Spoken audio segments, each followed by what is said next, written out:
The massive Imperial starship appeared in Earth's orbit on a quiet Tuesday morning. It was meant to be intimidating, with its sharp angles and dark metal surface that stretched 20 kilometers from end to end. But to the humans watching from below, it looked rather old-fashioned, like something out of a classic science fiction movie from the 2020s. Admiral Tom Reed of the Human Space Force sat in his office, sipping his third cup of coffee for the day. The wall-sized window behind his desk offered a perfect view of the Imperial ship hovering above New Washington. He watched with mild amusement as the ship tried to position itself in what they probably thought was a threatening manner. "Sir," his AI assistant spoke through the room speakers, "the Imperial delegation is requesting permission to land. Should I give them the coordinates for the diplomatic landing pad?" "Let them wait 5 minutes," Reed replied, taking another sip of his coffee. "Diplomatic protocol and all that?" He smiled, knowing full well that humans had moved past such theatrical displays of power centuries ago. The landing was at least impressive in its precision. Reed had to give them that much.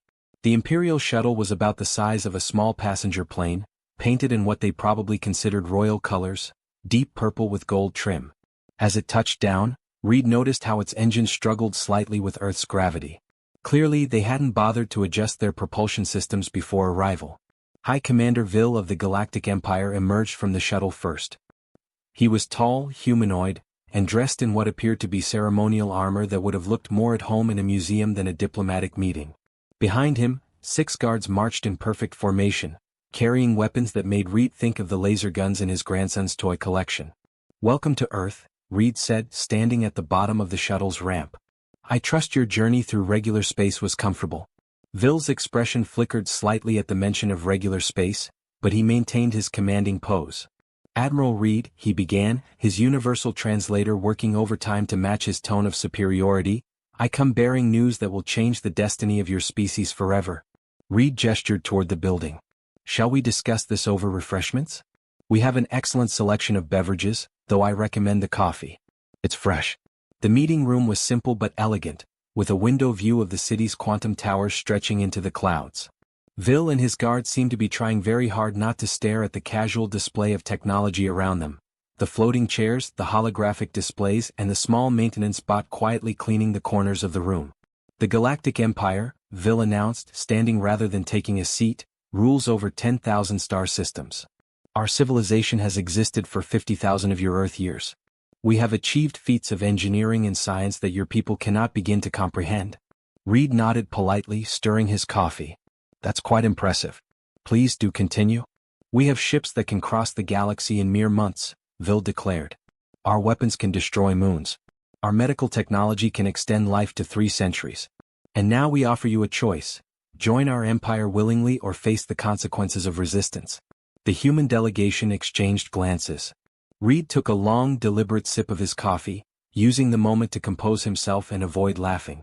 The maintenance bot in the corner actually stopped cleaning for a moment, as if processing the absurdity of the threat. "High Commander Vil," Reed finally said, his voice carefully controlled, "we appreciate your offer. However, I feel there might be some misunderstanding about Earth's current technological status. Perhaps we should schedule a proper exchange of information." Vil's confident smile faltered slightly. "You wish to compare technologies?" "Just to establish a baseline for our discussions," Reed replied mildly. "For instance, that ship of yours up there, is it your fastest model?" "It crossed 15 light-years in just 2 months, Vil declared proudly. This time Reed couldn't quite hold back a small chuckle. The rest of the human delegation suddenly became very interested in their coffee cups, hiding their smiles. The first contact between humanity and the Galactic Empire was about to become a lot more interesting than either side had anticipated. High Commander Vil paced back and forth in the demonstration arena, his ceremonial armor catching the morning sunlight. It had been 3 days since the first contact, and the Empire was ready to prove its superiority. Behind him stood their most advanced battleship, the Pride of Empire, its weapons primed for demonstration. "Today," Vil announced to the gathered human officials, "we will show you why the Galactic Empire has ruled the stars for 50,000 years." Admiral Reed sat in the observation area, accompanied by Dr. Jane Porter, Earth's leading weapons expert. She was playing a game on her neural implant and trying not to look too bored. Next to them, a class of elementary school students had been invited to watch the demonstration as part of their history lesson. "Our first demonstration," Vil declared proudly, "will be our planet-cracking weapon." He raised his hand dramatically, and the Pride of Empire's main cannon began to charge with a loud humming sound. A small hand shot up from the student section. "Excuse me, sir," a young boy called out, "but is that a plasma-based or antimatter weapon?" Vil paused, slightly thrown off. It's a plasma weapon, child.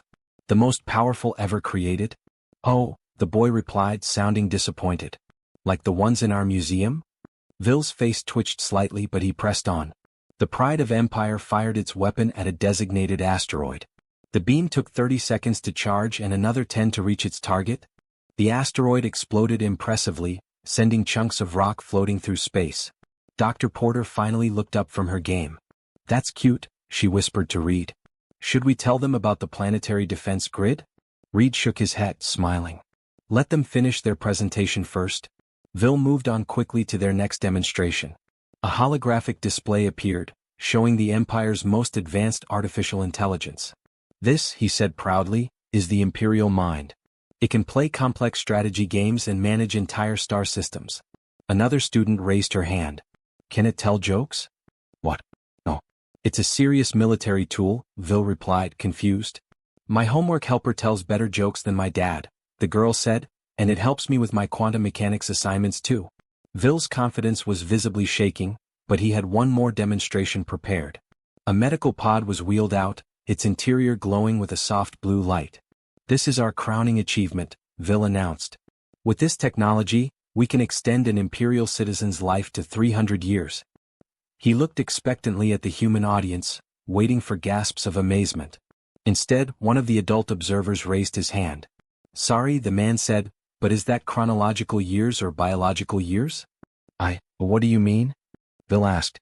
"Well," the man explained patiently, "are you just extending their lifespan, or are you actually preventing cellular degradation? Because my daughter's pet goldfish has better life extension tech than that." Vil's face had turned an interesting shade of pale. He turned to his aides, whispering urgently. The human observers could hear fragments like "impossible," and "they must be bluffing." Admiral Reed finally stood up, taking pity on the increasingly flustered Imperial delegation. "High Commander Vil," he said kindly, "perhaps we should move on to a cultural exchange instead.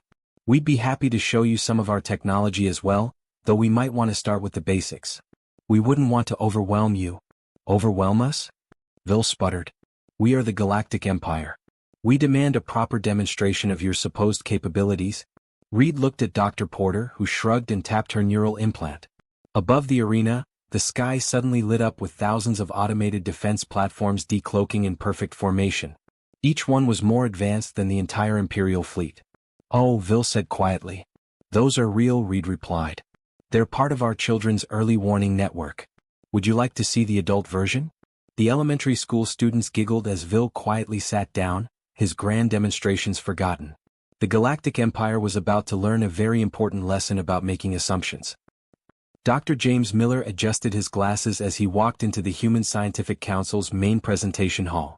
The room was packed with Imperial observers, including a very uncomfortable-looking High Commander Vil. After yesterday's failed Empire demonstration, humanity had decided it was time for a proper show and tell. "Good morning," Miller said cheerfully. "Today we'll give you a small tour of some of our basic civilian technology. Nothing too fancy, we wouldn't want to cause any cultural shock." He winked at Admiral Reed, who was trying very hard not to grin. "First," Miller continued, pressing a button on his wrist device, "let's talk about energy production."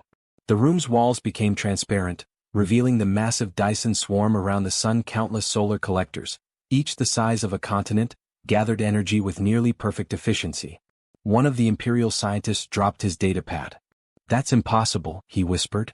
"The energy requirements alone would be—" "Oh, this?" Miller asked innocently. "This is just our backup system. We mainly use it to power our children's entertainment networks these days. Would you like to see our primary power source?" Vil quickly shook his head. He had gone quite pale again. "Now about those strategy games your AI likes to play," Miller continued. He gestured to a small cube floating above his palm. "This is one of our quantum computers. Currently, it's running simulations of 17 different universes, complete with their own physical laws. My daughter uses it for her homework." The Imperial AI experts in the room were frantically checking their instruments, trying to understand how something so small could be so powerful. "But that's nothing," Miller said with a wave of his hand. Let me show you something really interesting. He pulled out what looked like a simple water bottle. This contains about 1 million medical nanobots. They're programmed to repair cellular damage, prevent aging, and occasionally help with the crossword puzzle. Crossword puzzle? Bill managed to ask. They get bored sometimes, Miller explained. We had to give them hobbies. Now, about your space travel technology.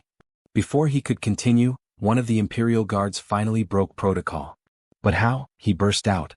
How did you achieve all this? We've been a spacefaring empire for 50,000 years. Miller paused, looking thoughtful. Well, I suppose we had good motivation. Nothing makes humans innovate faster than someone telling us something is impossible. And we really wanted to explore the galaxy without spending months in transit. Do you know how boring long space trips are? Dr. James Miller walked over to a simple door at the side of the room. Speaking of travel, would anyone like to visit Alpha Centauri? The cafe there has excellent pastries, and we could be back in time for lunch. The Imperial delegation stared at the door as if it might bite them. One brave scientist stepped forward.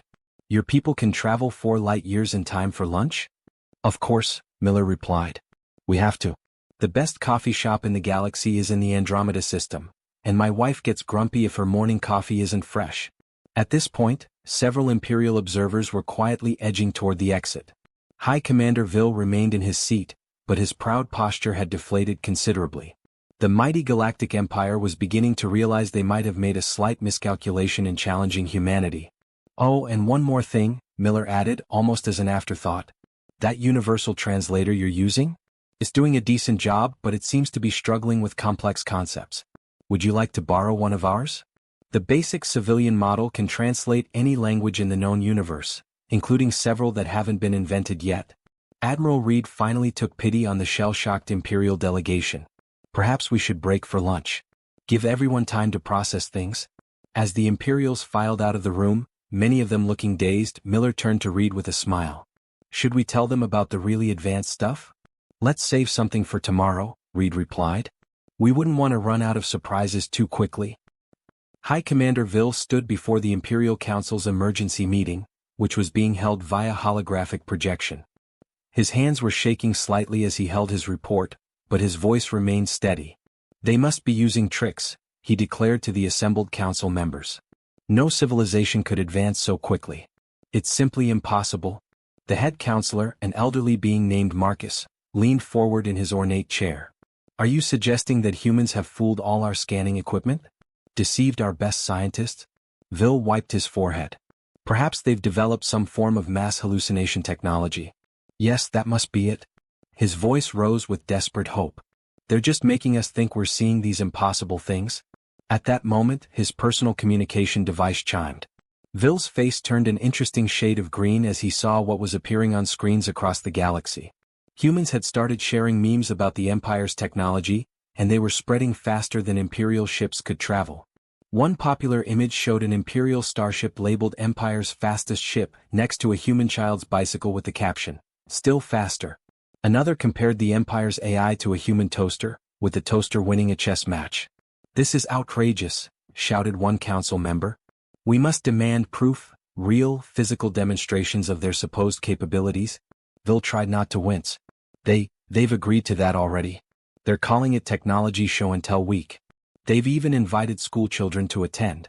The council chamber erupted in chaos. Half the members were demanding immediate military action, while the others were frantically calculating how much of their technology stocks they should sell before the market crashed. Meanwhile, on Earth, Admiral Reed was having a much more pleasant morning. He sat in his office watching a live feed of the Imperial Council meeting, which they thought was secure, while enjoying his usual coffee. Sir, his AI assistant spoke up, you might want to see this. Our social media monitoring system is picking up some interesting trends. Reed's holographic display filled with thousands of memes, jokes, and videos poking fun at the Empire's technology. Humans across Earth and its colonies were having the time of their lives. One viral video showed a comparison between an Imperial medical pod and a human first aid kit, with the first aid kit somehow being more advanced. Should we try to calm things down? The AI asked. Reed took another sip of his coffee.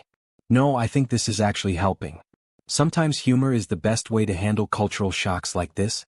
Back in the Imperial Council chamber, Vil was still trying to maintain control. I propose a series of controlled tests, he announced.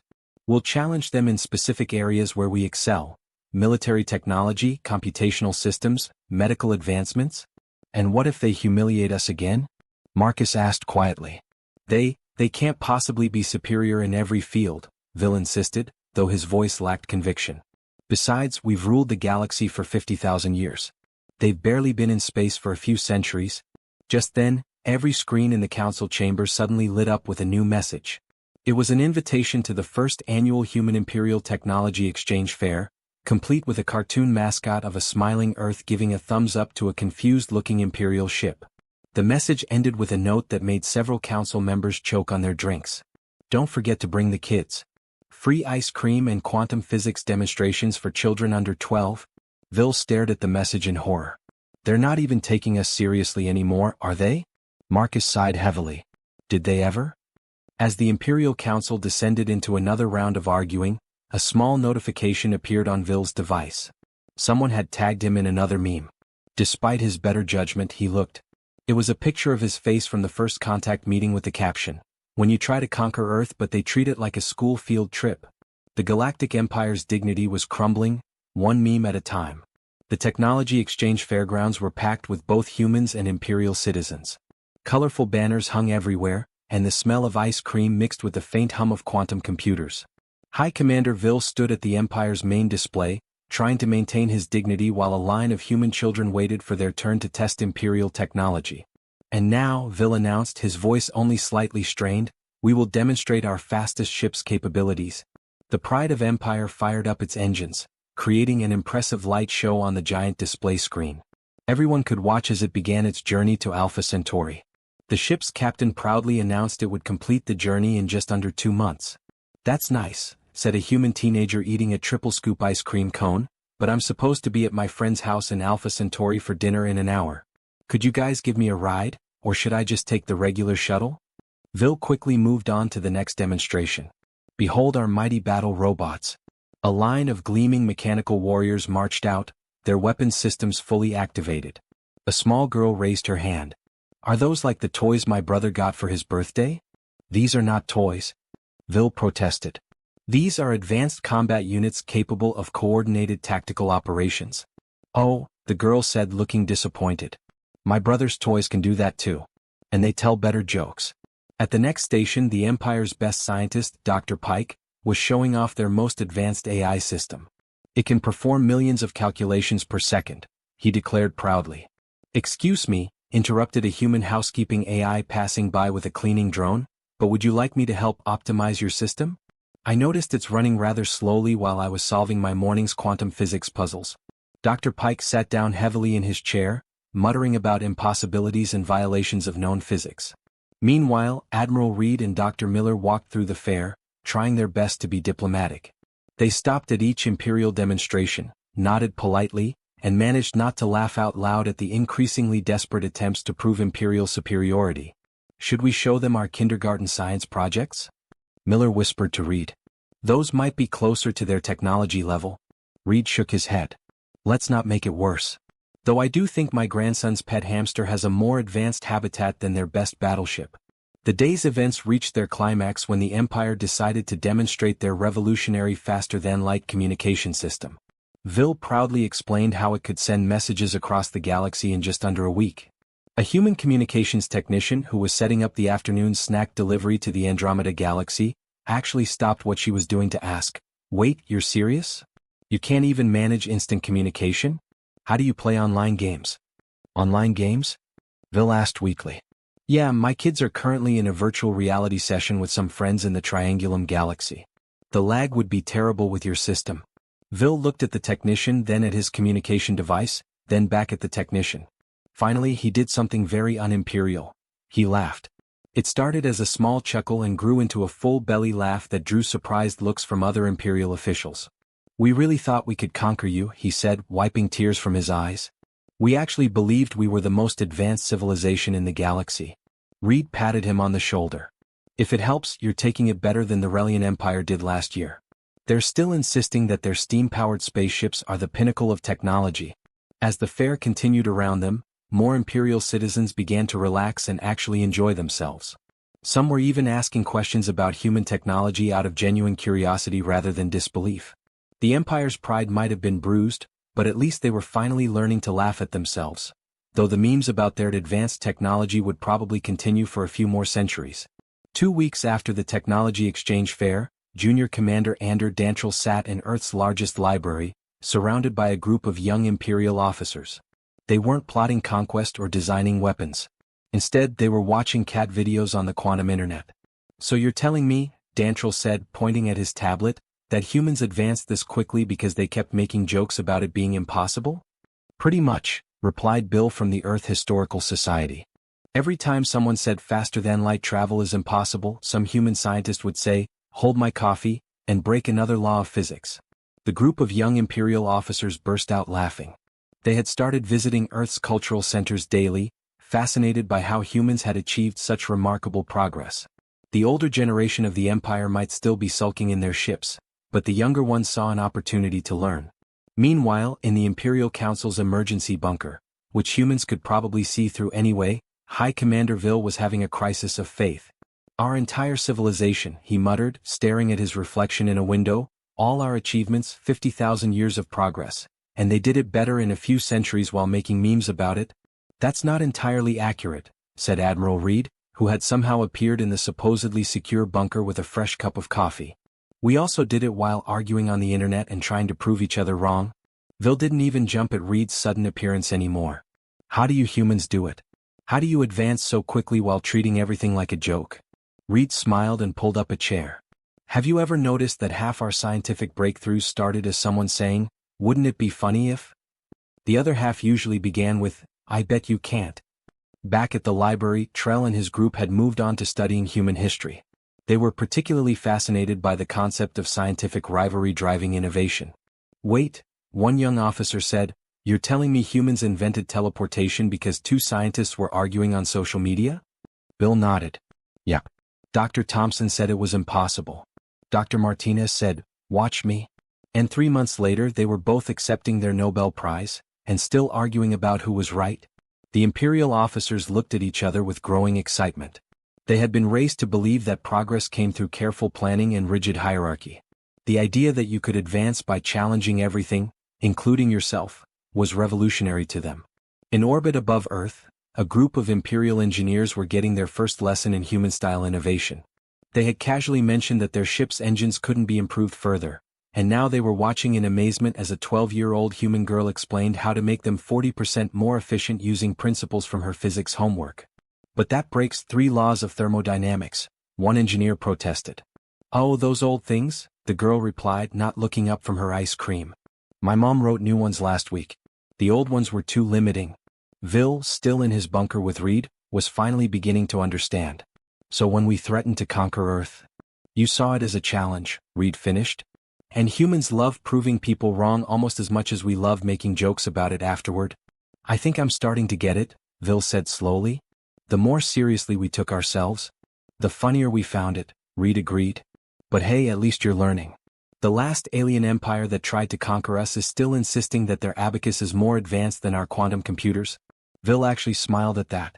The mighty Galactic Empire was changing, led by its younger generation's newfound appreciation for humor and innovation. They were learning that sometimes the best way to advance wasn't to insist you were superior, but to laugh at yourself and try to prove everyone wrong, especially yourself. And if they happened to generate some good memes along the way, well, that was just part of the human experience they were beginning to understand. 6 months after the first contact, the Imperial capital world was hosting its first meme convention. High Commander Vil, now wearing a casual Earth-style suit instead of his ceremonial armor, stood on stage looking at the eager crowd of humans and Imperial citizens. "When we came to Earth," he began, "we thought we were the most advanced civilization in the galaxy. We were wrong." He paused as the audience chuckled. "We were also boring. And that was our bigger mistake." The convention center was filled with displays showing the rapid changes in Imperial society. Their ships now had human-designed quantum drives, though the humans had given them the beginner's version. Their cities were being upgraded with technology that their children understood better than their engineers. Admiral Reed sat in the front row, sipping his inevitable coffee. Next to him, Dr. Miller was helping a group of Imperial scientists understand why their latest experiment had created a small pocket universe in their lab. No, Miller was saying patiently. You're supposed to do that. The trick is making sure it has interesting physics inside. My daughter made one last week with talking purple gravity. In the main exhibit hall, Junior Commander Trell was running a booth called Imperial Technology. A history of getting it hilariously wrong. It had become the most popular attraction, with both humans and Imperials sharing stories and laughs about the Empire's former pride. And then, Trell told his audience, we tried to impress them with our faster-than-light drive that could cross the galaxy in months? My human friend's cat has a better teleporter in its collar. The Empire's younger generation had embraced human culture with enthusiasm. Imperial schools now taught creative problem-solving through meme creation and advanced physics through proving people wrong. Their scientific progress in the past 6 months had outpaced the previous 5,000 years. Vil stepped down from the stage after his speech and joined Reed at his table. You know what? He said, picking up a coffee of his own. He had developed the habit. The old Imperial Council is still trying to figure out how this happened. Reed grinned. Still stuck on the impossible technology theory? No. They've moved on to humans must be time travelers. They think it's the only way to explain how you advanced so quickly. Vil chuckled. They're wrong about that too, aren't they? Well, Reed's eyes twinkled. I should probably mention that time travel was invented last Tuesday by a high school student trying to avoid being late for class. Vil nearly choked on his coffee. You're joking. Am I? Reed winked. Better check your social media feed. Around them, the convention bustled with activity. Human children were teaching Imperial adults how to use basic quantum computers. Imperial teenagers were competing to create the best memes about their civilization's former technological pride. Someone had set up a display comparing the Empire's old fastest ship to various Earth vehicles, including a bicycle and a particularly ambitious hamster wheel. I've been thinking, Vil said, watching a group of mixed human and Imperial children playing with what looked like a miniature galaxy in a bubble. Maybe this is why we stagnated for so long. We were too focused on being superior to ever learn from others. Reed nodded. The moment you think you're the best is the moment you stop getting better. Humans never had that problem. We were too busy trying to prove each other wrong to ever think we were the best at anything. And now? Vil asked. Reed gestured at the convention around them. Now we all get to be wrong together. And that's much more fun. As if to prove his point, an announcement echoed through the hall. Attention everyone. The Design the Silliest Faster-Than-Light Drive competition will begin in 5 minutes. Last week's winner, which powered ships with embarrassing memories, has been disqualified for being too practical. Vil laughed and stood up. Shall we enter? I have some particularly embarrassing memories about trying to conquer Earth that might work. Reed joined him, coffee in hand. Now you're thinking like a human. The Galactic Empire hadn't conquered humanity. Instead, they'd learned to laugh at themselves and joined humanity's endless quest to prove the impossible possible. One meme at a time.